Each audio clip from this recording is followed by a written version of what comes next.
जय हिंद, वंदे मातरम। सभी छात्रों का स्वागत है सनराइज करियर एकेडमी के ऑनलाइन प्लेटफॉर्म में। और आज है 14 अक्टूबर, बज गए हैं सुबह के 5 और हम शुरू करेंगे आज के करंट अफेयर बिना किसी देरी से। और सभी छात्रों से ये निवेदन है कि वह सनराइज करियर एकेडमी के ऑनलाइन प्लेटफॉर्म को सब्सक्राइब करें, शेयर करें। जितना ज़्यादा शेयर करेंगे उतना ज़्यादा आप लोगों का सपोर्ट मिलेगा, तो बेहतरीन तरीके से शेयर करें, कमेंट करें और लाइक करें।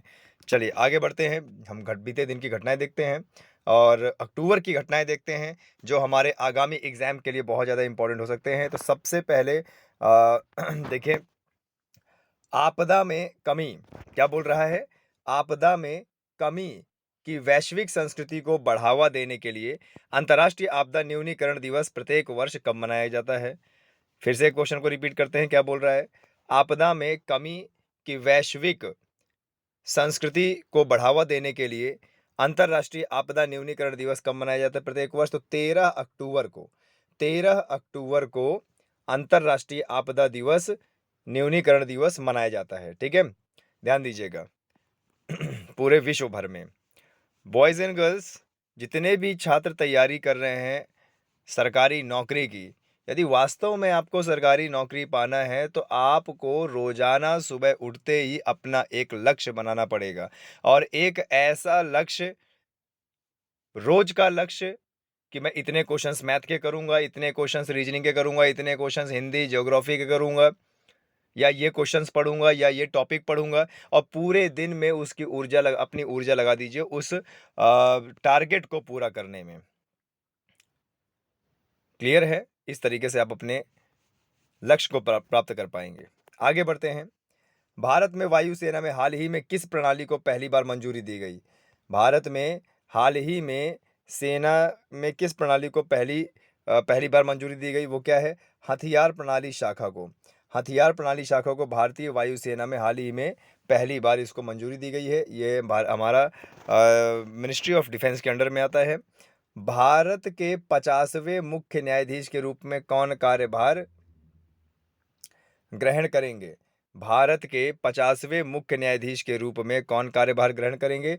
तो भारत के 50वें मुख्य न्यायाधीश के रूप में न्यायमूर्ति डीवाई चंद्रचूड़, कौन, न्यायमूर्ति डीवाई चंद्रचूड़ पदभार ग्रहण करेंगे और हमारे सुप्रीम कोर्ट के मुख्य न्यायाधीश बनेंगे।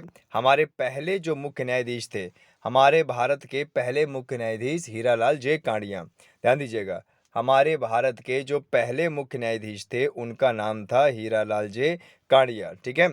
और 50वें नंबर के कौन बनेंगे, न्यायमूर्ति डीवाई चंद्रचूड़। ठीक है, आगे बढ़ते हैं। किस भारतीय डिस्कस थ्रो खिलाड़ी पर डोपिंग के आरोप में 3 साल का प्रतिबंध लगाया गया है। किस भारतीय डिस्कस थ्रो खिलाड़ी पर डोपिंग के आरोप में 3 साल का प्रतिबंध लगाया गया है, वो है कमलप्रीत कौर है। कमलप्रीत कौर है जो कि डिस्कस थ्रो खिलाड़ी है, इनको डोपिंग के आरोप में 3 साल का प्रतिबंध दिया गया है। आगे बढ़ते हैं। देश के चौथी वंदे भारत एक्सप्रेस ट्रेन किन जगहों के बीच चलेगी। देश की चौथी वंदे भारत एक्सप्रेस ट्रेन किन जगहों पर चलेगी। तो दिल्ली और हिमाचल प्रदेश के ऊना से, दिल्ली और हिमाचल प्रदेश के ऊना के बीच चलेगी देश की वंदे भारत ट्रेन। वंदे भारत ट्रेन आपको बता दें, ये 180 से 200 किलोमीटर प्रति घंटा से चलने वाली ट्रेन है और इसका सफल परीक्षण किया गया है। लेकिन हाल ही में अभी इसमें कुछ कमियां आ रही हैं, और जैसे पहिए का जाम हो जाना या फिर कोई तकनीकी खराबी आ जाना, तो ये खराबी खैर चलती रहती है। और बाकी वंदे भारत ट्रेन बहुत अच्छी ट्रेन है, और क्योंकि 180-200 किलोमीटर की रफ्तार से चलती है तो आप अपने गंतव्य स्थान में बहुत जल्दी पहुंच सकते हैं। आप अपने गंतव्य स्थान में आसानी से पहुंच सकते हैं, क्योंकि बहुत कम स्टॉपेज इस ट्रेन के होते हैं। चलिए आगे बढ़ते हैं। किस भारतीय डिस्कस, अच्छा ये तो हो गया। दिल्ली के चौथी वंदे, ओके ये भी हो गया है। आगे बढ़ते हैं। शहीद सैनिक कल्याण कोष के लिए, शहीद सैनिक कल्याण कोष के लिए रक्षा मंत्री राजनाथ सिंह ने कौन सी वेबसाइट लॉन्च किया है। माँ भारती के सपूत। ठीक है, हमारे जो मिनिस्ट्री ऑफ डिफेंस हैं, यानी रक्षा मंत्रालय, वो मंत्रालय है राजनाथ सिंह के अंडर में, और गृह मंत्रालय अमित शाह के अंडर में है। और राजनाथ सिंह ने भी एक पोर्टल लॉन्च किया है जिसका नाम है माँ भारती के सपूत। इसमें शहीद सैनिक कल्याण कोष की जितने भी प्रॉब्लम होगी सब इसमें देखी जाएगी। आगे बढ़ते हैं। भारतीय रिजर्व बैंक ने हाल ही में किस सहकारी बैंक का लाइसेंस रद्द किया है? भारतीय रिजर्व बैंक ने हाल ही में किस सहकारी बैंक का लाइसेंस रद्द किया है? वो है सेवा विकास सहकारी बैंक। सेवा विकास सहकारी बैंक का licence reserve bank of India ने रद्द किया है। अब देखिए यहाँ पे आया है नाम रिजर्व बैंक ऑफ इंडिया, भारतीय रिजर्व बैंक, इसी को आरबीआई भी बोलते हैं। क्या बोलते हैं? आरबीआई, भारतीय रिजर्व बैंक, आरबीआई भी बोलते हैं। तो आपको पता होना चाहिए कि भारतीय रिजर्व बैंक की स्थापना, ध्यान दीजिएगा, भारतीय रिजर्व बैंक की स्थापना 1935 के भारत शासन अधिनियम के तहत हुई थी। और जब यह भारतीय रिजर्व बैंक की स्थापना हुई तो हमारे देश का एक एकीकरण बैंक हुआ, ऐसा बैंक जो पूरे देश में एक ही मुद्रा को लॉन्च करेगा। ठीक है, तो 1935 के भारत शासन अधिनियम के तहत इसका निर्माण हुआ। और जब हमारा देश 1947 में आज़ाद हुआ, ध्यान दीजिएगा, जब हमारा देश 1947 में आज़ाद हुआ तो उस समय पाकिस्तान भी आज़ाद हुआ था, क्योंकि पाकिस्तान का कोई अपना राष्ट्रीय बैंक नहीं था। तो जब तक उसका अपना खुद का राष्ट्रीय बैंक नहीं बन जाता है तब तक पाकिस्तान की भी मुद्रा का संचालन हमारा भारतीय रिजर्व बैंक करता था। ठीक है, और जब उनका खुद का राष्ट्रीय बैंक बन गया, उनका रिजर्व बैंक बन गया, तो उसके बाद 1949 में, ध्यान दीजिएगा, 1949 में आरबीआई का पूरी तरह राष्ट्रीयकरण कर दिया गया। ठीक है, रिजर्व बैंक ऑफ इंडिया का पूरी तरह राष्ट्रीयकरण कर दिया गया 1949 में। और आपको बता दें इसकी जो इसका जो मुख्यालय है, भारतीय रिजर्व बैंक का जो मुख्यालय है, मुख्यालय बनाया गया मुंबई में। इसका मुख्यालय कहाँ पे है? मुंबई में। और महाराष्ट्र के नासिक शहर में, महाराष्ट्र के नासिक शहर में आरबीआई के करेंसी नोट छपने का कारखाना है, वहीं पर करेंसी नोट छपते हैं। अच्छा, काफ़ी बार ये प्रश्न पूछा गया है कि कौन करेंसी नोट छापने के आदेश देता है? तो वो कौन है? भारतीय रिजर्व बैंक। और भारत का यह बैंकों का बैंक है, यानी सभी बैंक इसके अंडर में आते हैं और सभी बैंक भारतीय रिजर्व बैंक से लाइसेंस प्राप्त करते हैं। बैंकों का बैंक कहा जाता है भारतीय रिजर्व बैंक को। ठीक है, इसके 4 उप मुख्यालय भी हैं, जो कि दिल्ली में है, मुंबई में और चेन्नई और कलकत्ता में मुख्य इसके मुख्यालय हैं। ठीक है, तो सेवा विकास सहकारी बैंक का लाइसेंस अभी हाल ही में रद्द किया है भारतीय रिजर्व बैंक। चलिए आगे बढ़ते हैं। 34 34 देशों की मिस सुपर 34 देशों की miss super model world wide 2022 contest प्रतिभागी सुंदरियों ने किस भारतीय प्रसिद्ध स्मारक पर एक साथ हाल ही में फोटोशूट कराया है? ताजमहल में। ठीक है, देश के miss super model world wide 2022 contested प्रतिभागी सुंदरियों ने भारत के ताजमहल पे एक फोटोशूट कराया है। खैर ये हमारे लिए इंपॉर्टेंट नहीं है, इंपॉर्टेंट है ताजमहल। ताजमहल आपको बता दें प्रेम या प्यार की निशानी कहा जाता है ताजमहल। और ताजमहल को आपको बता दें, ताजमहल को बनवाया था मुगल शासक शाहजहां ने। और ताजमहल को शाहजहां ने बनवाया था अपनी पत्नी मुमताज़ महल की याद में।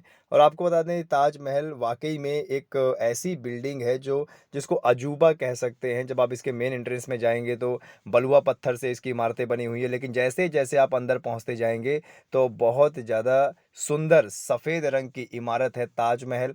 और ताजमहल को अगर आप नज़दीक से देखेंगे तो आपको प्रतीत होगा कि क्या कारीगरी का इस्तेमाल किया गया है इस ताजमहल में। उस समय आज से लगभग 400-500 साल पहले जो एक इंजीनियरिंग इसमें लगाई गई है और एक कारीगरी की गई है, जरी का काम किया गया है और आप तराशने का काम किया गया है, वो वाकई काबिले तारीफ है। और आप अगर इसको देखोगे तो आप भी एकदम अचंभे रह जाओगे कि आखिरकार ऐसी इमारत उस समय बनाई तो बनाई कैसे गई होगी। और पूरे का पूरा ज्यामिति का सहारा इसमें लिया गया है।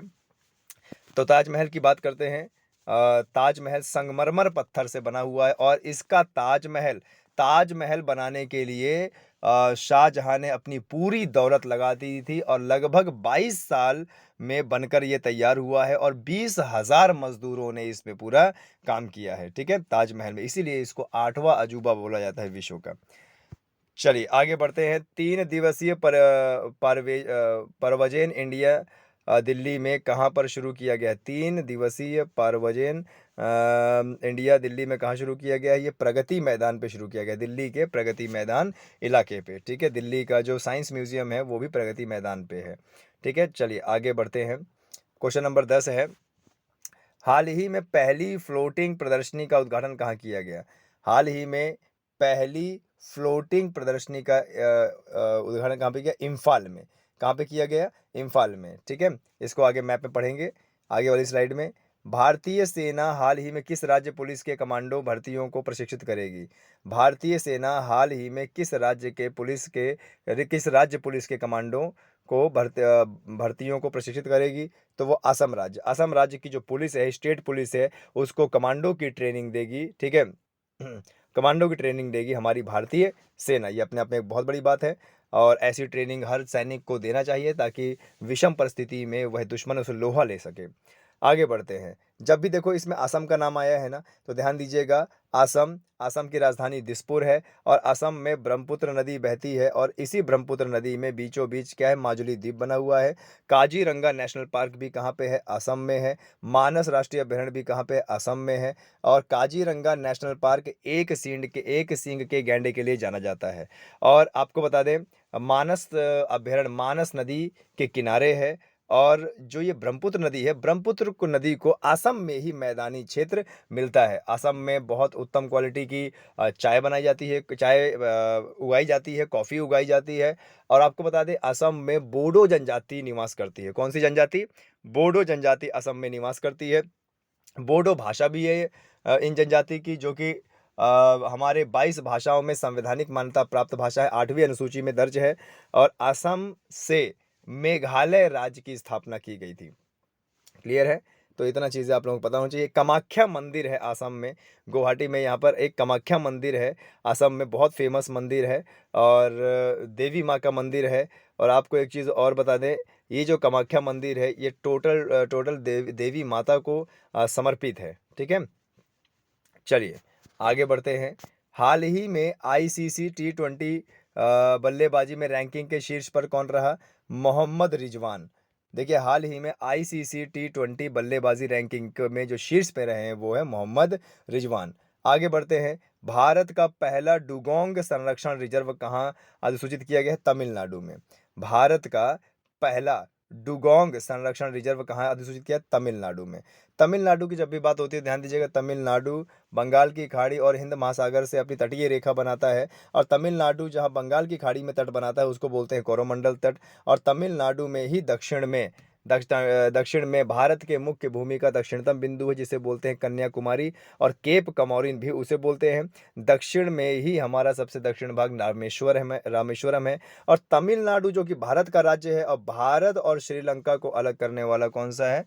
भारत और श्रीलंका को अलग करने वाला जो जल संधि है, पाक जल संधि बोलते हैं। और वहां पर उभरे हुए छोटे छोटे द्वीपों से जो खाड़ी बनी हुई है उसको बोलते हैं मन्नार की खाड़ी। तो दो तरीके से प्रश्न बना कि पाक जल संधि किन दो देशों को अलग करती है? वो है क्या? हमारा श्रीलंका और भारत। और मन्नार की खाड़ी किन दो देशों को अलग करती है? वो भी श्रीलंका और क्या है? भारत है। ठीक है, ध्यान दीजिएगा। आगे है। हाल ही में किस राज्य सरकार ने अपनी पुलिस की आकस्मिक छुट्टियों को बढ़ाया? हाल ही में किस राज्य सरकार ने अपनी पुलिस की आकस्मिक छुट्टियों को बढ़ाया? वो क्या है? महाराष्ट्र। वो क्या है? महाराष्ट्र। ठीक है, महाराष्ट्र ने अपनी आकस्मिक पुलिस की आकस्मिक छुट्टियों को बढ़ाया है। अब महाराष्ट्र की कभी भी बात आती है तो ध्यान दीजिएगा, महाराष्ट्र पहले सौराष्ट्र था, और गुजरात भी इसमें मिला हुआ था। तो आगे चल के जब देश आज़ाद हुआ तो गुजराती भाषी क्षेत्र अलग किया गया, मराठी भाषी क्षेत्र अलग किया गया। और महाराष्ट्र की बात करें तो महाराष्ट्र की राजधानी मुंबई है। और महाराष्ट्र बहुत पहले, करोड़ों वर्ष पहले, महाराष्ट्र से ही दक्षिण के पठार के बनने की शुरुआत हुई है। और महाराष्ट्र में थाल घाट दर्रा, भोर घाट दर्रा पाया जाता है, जो कि मुंबई टू नासिक और मुंबई टू पुणे जोड़ते हैं। और महाराष्ट्र में ही लोनार झील है, जो कि एक ज्वालामुखी निर्मित और उल्का पिंड निर्मित झील है। ठीक है, चलिए बढ़ते हैं आगे। चलिए मैप में देखते हैं। सबसे पहले असम की बात हुई थी, तो देखिए ये हमारा पूर्वोत्तर राज्य है। ये हमारा पूर्वोत्तर राज्य है असम। ये पीले कलर का क्या है? असम है। और तिब्बत के पठार से जो नदी आती है जिसका नाम है ब्रह्मपुत्र यहाँ पर दिहांग दर्रे से घुसते हुए और अरुणाचल प्रदेश में दिहांग नाम से जानी जाती है। फिर असम के मैदानी क्षेत्र में प्रवेश करती है तो यहाँ पर ब्रह्मपुत्र नदी से जानी जाती है। और जैसे ही ये बांग्लादेश में प्रवेश करती है तो यह जमुना के नाम से जानी जाती है। और फिर इसमें एक नदी गंगा मिलती है। गंगा की नदी मिलने के बाद ये नदी सीधे किस नाम से जानी जाती है? मेघना के नाम से जानी जाती है। और फिर समुद्र में बंगाल की खाड़ी में विलीन हो जाती है और विश्व का सबसे बड़ा डेल्टा बनाती है। विश्व का क्या है? सबसे बड़ा डेल्टा बनाती है। चलिए, तो असम को एक बार और अच्छे से पढ़ लेते हैं। देखिए, असम की राजधानी दिसपुर है और ये पीला पीला पूरा क्या दिख रहा है? असम है। असम भूटान और बांग्लादेश के साथ अपनी अंतर्राष्ट्रीय बाउंड्री बनाता है। और अगर राज्यों की बात करें तो ज़रा देखिए, पश्चिम बंगाल और अरुणाचल प्रदेश और नागालैंड और मणिपुर और अभी मिज़ोरम और त्रिपुरा और मेघालय के साथ अपनी बाउंड्री, टोटल 7 राज्यों के साथ अपनी राज्य की बाउंड्री बनाता है। और मणिपुर, इम्फाल, मणिपुर की राजधानी क्या है? इम्फाल। इम्फाल के बारे में हमने पढ़ा था ना अभी। आगे बढ़ते हैं। एक और राज्य हमने पढ़ा था महाराष्ट्र। तो भारत का दक्षिण दक्षिण की ओर जो राज्य है महाराष्ट्र, आप देखेंगे ये गुजरात है। गुजरात और महाराष्ट्र पहले एक हुआ करता था और इसको सौराष्ट्र बोला करते थे। और आपको बता दें, सौराष्ट्र में गुजरात भाषी क्षेत्र अलग किया, मराठी भाषी क्षेत्र अलग किया और अलग करने के बाद फिर हमारे 2 राज्य अस्तित्व में आए। ठीक है। महाराष्ट्र की बात करें तो महाराष्ट्र अरब सागर में अपना तट खोलता है और जो ये अरब सागर है इसको बोलते हैं कोंकण तट। ये खंभात की खाड़ी से गोवा तक क्या लगता है? कोंकण तट लगता है और कोंकणी एक भाषा भी है।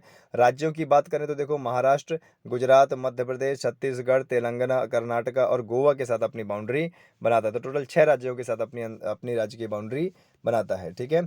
चलिए, थाल घाट दर्रा, भोर घाट दर्रा यहीं पर है, दक्षिण का पठार में बना हुआ है और मुंबई इसकी राजधानी है। आगे बढ़ते हैं। आगे क्वेश्चन है, देखिए क्या बोल रहा है। हाल ही में प्लास्टिक प्रदूषण को खत्म करने के लिए एनसीसी, नेशनल कैडेट को, एनसीसी ने किसके साथ समझौता किया? यूएनईपी ने। ध्यान दीजिएगा, प्लास्टिक प्रदूषण को खत्म करने के लिए एनसीसी ने अभी यूएनईपी के साथ समझौता किया है, हस्ताक्षर किए उसमें। अच्छा, यूएनईपी का मतलब क्या होता है? तो देखिए नीचे इधर, यूएनईपी का मतलब होता है United Nations Environment Programme. United Nations Environment Programme, UNEP का फुल फॉर्म क्या होता है? United Nation Environment Programme. मतलब ये ऐसे कुछ प्रोग्राम ऐसे कार्य करेगी जिससे हमारे वातावरण में शुद्धता आएगी, वातावरण कमज़ोर नहीं होगा, मजबूत होगा और ग्लोबल वार्मिंग कम होगी। इसकी स्थापना हुई है 1972 में। ये यूनाइटेड नेशन एनवायरनमेंट प्रोग्राम, इसकी स्थापना कब हुई है? 1972 में। और केनिया में इसका मुख्यालय है। ध्यान दीजिएगा, यूनाइटेड नेशन एनवायरनमेंट प्रोग्राम इसकी स्थापना हुई है 1972 में। और केनिया यानी अफ्रीका में, केनिया अफ्रीका में इसका हेडक्वार्टर है। और इंगर एंडरसन वर्तमान समय के इसके अध्यक्ष हैं। इंगर एंडरसन वर्तमान समय के क्या है? इसके अध्यक्ष हैं। तो इतना चीज़ आपको इस चीज़ के लिए पता होना चाहिए। आगे आगे बढ़ते हैं। हाल ही में नॉर्थ चैनल को पार कर तैर करने वाले सबसे उम्र दराज भारतीय कौन है? तो वो कौन है? एल्विस अली। ठीक है, ध्यान दीजिएगा, हाल ही में नॉर्थ चैनल को पार करने वाले सबसे उम्र दराज भारतीय कौन बने हैं? तो एल्विस अली बने हैं। आगे बात करते हैं। अडानी पोर्ट्स को हाल ही में किस राज्य में 2500 करोड़ रुपए का ताजपुर पोर्ट प्रोजेक्ट मिला है? देखो क्या बोल रहा है। अडानी पोर्ट्स को हाल ही में किस राज्य में 25,000 करोड़, 100 करोड़ नहीं, 25,000 करोड़ रुपए का ताजपुर पोर्ट प्रोजेक्ट मिला है? तो पश्चिम बंगाल। ये पोर्ट कहाँ का है? पश्चिम बंगाल का है। ठीक है। चलिए, पश्चिम बंगाल की बात करते हैं तो देखो, सुंदरबन का डेल्टा पश्चिम बंगाल में ही है और वो प्रसिद्ध हावड़ा का ब्रिज भी पश्चिम बंगाल में है। और पश्चिम बंगाल की जो मुख्यमंत्री है वो है ममता बनर्जी। और पश्चिम बंगाल की बात करें तो पश्चिम बंगाल 3 देशों से अपनी अंतर्राष्ट्रीय बाउंड्री बनाता है, बांग्लादेश, भूटान और नेपाल। पश्चिम बंगाल में उत्तम क्वालिटी की चाय का उत्पादन किया जाता है और पश्चिम बंगाल में डेल्टा में दलदलीय वन पाए जाते हैं। और दलदलीय वन जहाँ पर अच्छे उत्तम क्वालिटी का मैंग्रोव वन उत्पन्न होता है, सुंदरी वृक्ष के लिए जाना जाता है और उत्तम क्वालिटी के सागवान यहाँ पे मिलते हैं। चलिए आगे बढ़ते हैं। हाल ही में एडीबी, एशियन डेवलपमेंट बैंक, हाल ही में एडीबी ने 2022-23 में भारत की जीडीपी के विकास दर कितना प्रतिशत का अनुमान है? 7%। एडीबी यानी एशियन डेवलपमेंट बैंक, जिसका मुख्यालय मनीला में है, मनीला फिलीपींस में है, इन्होंने भारत की जो जीडीपी है उसकी वृद्धि दर कितना दर्शाया है? 7% दर्शाया है। चलिए आगे बढ़ते हैं। Last question. सरकार ने हाल ही में पीएम केयर फंड का नया ट्रस्टी किसे नियुक्त किया है? हाल ही ने सरकार ने हाल ही में पीएम केयर फंड का नया ट्रस्टी रतन टाटा को नियुक्त किया है। रतन टाटा देश के बहुत अच्छे नागरिक हैं, अपना पूरा पैसा देश की समृद्धि के लिए दान करते हैं और हमेशा देश हित की बात करते हैं। चलिए, यहाँ पर देखिए हमने बंगाल को देखा है, पश्चिम बंगाल, तो चलो पश्चिम बंगाल को देख लेते हैं कि आखिरकार पश्चिम बंगाल मैप में कहाँ है। तो पश्चिम बंगाल मैप के पूर्वी क्षेत्र में अगर जाओगे तो आपको यहाँ पर पश्चिम बंगाल देखने को मिलेगा, ये हरे रंग का। और पश्चिम बंगाल देखो उड़ीसा, झारखंड, बिहार, सिक्किम और असम के साथ अपनी राज्य की बाउंड्री बनाता है और 3 देशों के साथ अंतर्राष्ट्रीय बाउंड्री बनाता है। तो 3 देशों के साथ अंतर्राष्ट्रीय बाउंड्री क्या है? भूटान, नेपाल और बांग्लादेश। और ये जो वेस्ट बंगाल है, वेस्ट बंगाल के बंगाल की खाड़ी में खुलता है और विश्व का सबसे बड़ा डेल्टा का निर्माण करता है। ठीक है, तो आज के लिए इतना ही दोस्तों। चैनल को खूब शेयर करो और सपोर्ट कीजिए, और ऐसे ही हम सुबह 5 बजे नए करंट अफेयर्स के साथ मिलते रहेंगे जो आपके एग्जाम के लिए बहुत ज़्यादा इंपॉर्टेंट है।